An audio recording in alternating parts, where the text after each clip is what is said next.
जय श्री कृष्णा दोस्तों, कैसे हैं आप लोग। मैं आशा करता हूं कि आप सभी अच्छे होंगे। भगवान श्री हरि की कृपा आप सभी पर सदा बनी रहे। दोस्तों, आज की वीडियो में हम जानेंगे कि श्री कृष्ण और गौ माता में ऐसा क्या था कि श्री कृष्ण भगवान हमेशा गौ माता के साथ ही रहते थे। तो दोस्तों, आइए बिना विलंब करे आज की कहानी को शुरू करते हैं। एक बार भगवान श्री कृष्ण के मन में दूध पीने की इच्छा होने लगी। तब भगवान ने अपने वाम भाग से लीला पूर्वक सुरभि गौ को प्रकट किया। उसके साथ बछड़ा भी था जिसका नाम मनोरथ था। उस सवात्सा गौ को सामने देख श्री कृष्ण के पार्षद सुदामा ने एक रत्नमय पात्र में उसका दूध दुहा और उस सुरभि से दुहे गए स्वादिष्ट दूध को स्वयं भगवान श्री कृष्ण ने पिया। मृत्यु तथा बुढ़ापा हरने वाला वह दूध अमृत से भी बढ़कर था। सहसा दूध का वह पात्र हाथ से छूटकर गिर पड़ा और पृथ्वी पर सारा दूध फैल गया। उस दूध से वहां एक सरोवर बन गया जो गोलोक में क्षीर सरोवर के नाम से प्रसिद्ध हुआ। गोपिकाओं और श्री राधा के लिए वह क्रीड़ा सरोवर बन गया। उस क्रीड़ा सरोवर के घाट दिव्य रत्नों द्वारा निर्मित थे। भगवान की इच्छा से उसी समय असंख्य कामधेनु गौवें प्रकट हो गई। जितनी वे गौवें थी उतनी ही बछड़े भी उस सुरभि गौ के रोमकूप से निकल आए। इस प्रकार उन सुरभि गौ से ही गौओं की सृष्टि मानी गई है। भगवान श्री कृष्ण सांदीपनी मुनि के आश्रम में विद्या ध्यान के लिए गए। वहां उन्होंने गौ सेवा की। भगवान श्री कृष्ण को केवल गायों से ही नहीं अपितु गोरस, दूध, दही, मक्खन आदि से भी अद्भुत प्रेम था। श्री कृष्ण द्वारा 11 वर्ष की अवस्था में मुष्टिक, चारूढ़, कुवल या पीड़, हाथी और कंस का वध गोरस के अद्भुत चमत्कार के प्रमाण हैं। और इसी गो दुग्ध का पान कर भगवान श्री कृष्ण ने दिव्य गीता रूपी अमृत संसार को दिया है। गौ रक्षक भगवान श्री कृष्ण ने गौ माता की रक्षा के लिए क्या क्या नहीं किया।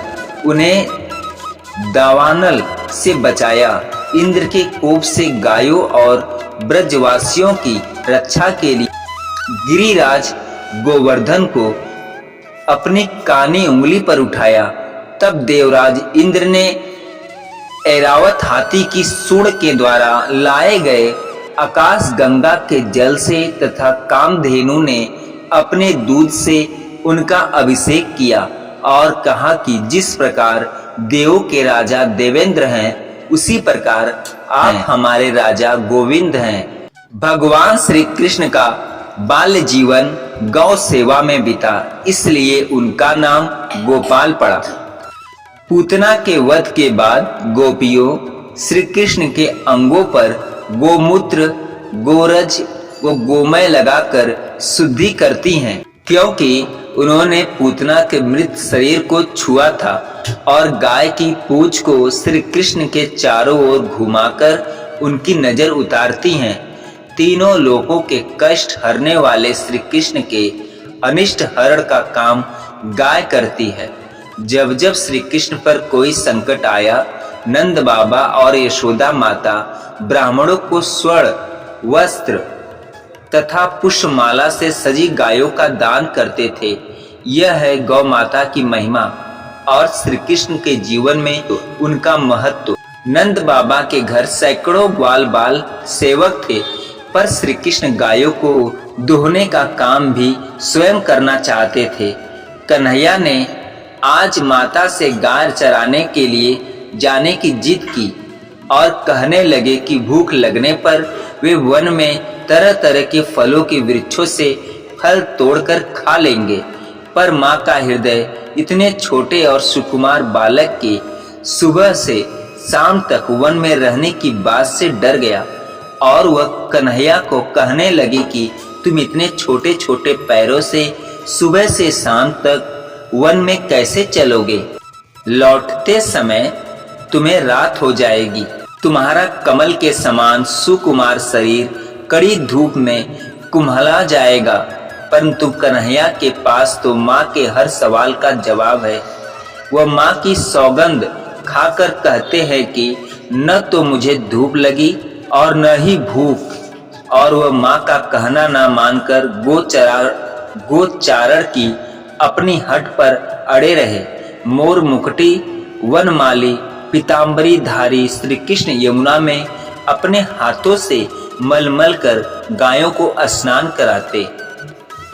अपने पीताम्बर से ही गायों का शरीर पोंछते, सहलाते और बछड़ों को गोद में लेकर उनका सुख पुचकारते और पुष्प गुच्छ गुंजा आदि से उनका श्रृंगार करते।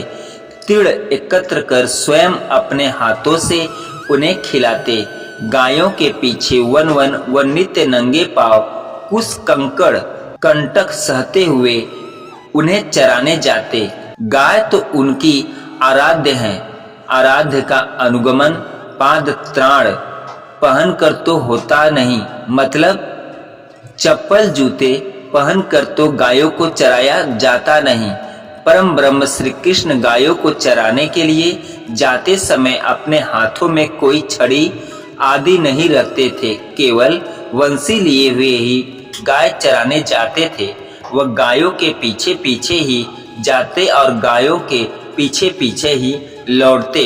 वह गायों को मुरली सुनाते हैं। सुबह गोसमूह को साष्टांग प्रणाम करते और सायंकाल गायों के खुरों से उड़ी धूल से उनका मुख पीला हो जाता था। इस अद्भुत दृश्य को देखने के लिए देवी देवता अपने लोकों को छोड़कर ब्रज में चले आते और आश्चर्यचकित रह जाते कि जो परब्रह्म श्री कृष्ण बड़े बड़े योगियों के समाधि लगाने पर भी ध्यान में नहीं आते हैं, वही श्री कृष्ण गायों के पीछे पीछे नंगे पांव वनों में हाथ में वंशी लिए घूम रहे हैं। मोहन गाय चराकर आ रहे हैं।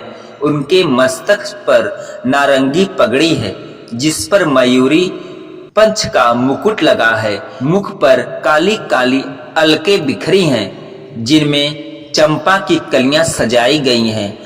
गोप बालकों की मंडली के बीच मेघ के समान श्याम श्री कृष्ण रसमयी वंशी बजाते हुए चले जा रहे हैं। सखा मंडली उनकी गुणावली गाती चली जा रही है।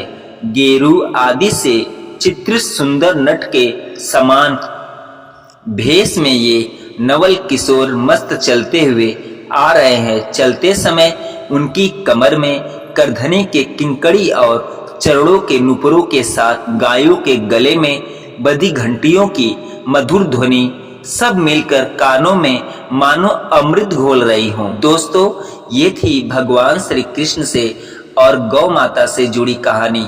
तो दोस्तों, ये कहानी कैसी लगी कमेंट में जरूर बताइएगा। अगर कहानी अच्छी लगी हो तो भगवान श्री कृष्ण के लिए, गौ माता के लिए चैनल को लाइक शेयर सब्सक्राइब जरूर करिएगा। पूरा वीडियो देखने और सुनने के लिए धन्यवाद दोस्तों।